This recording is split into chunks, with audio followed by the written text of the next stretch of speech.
Bultza euskaltegiak bultza euskera dinamikaren helburua izan da plazaratzea euskalduntzen mugimenduaren garrantzia. Eta horrekin lotuta ere, nahi genuen azpimarratzea, Euskal Herri euskalduna nahi baldin badugu, euskaltegi sendoak edukitzea beharrezkoa dela.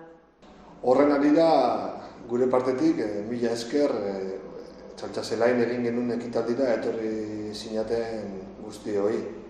Oso polita izan zen, eta orain hemendik aurrerakoa da, euskaraz hitz egiten jarraitzea. Mila esker.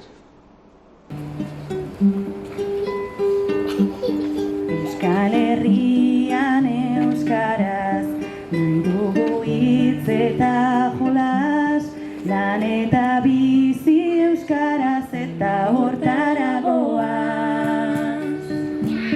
Bada garaia noizbait ezagun guta hori galdedo irabaz. Zabalbideak eta aireak gure hizkuntzak ardezan arnaz.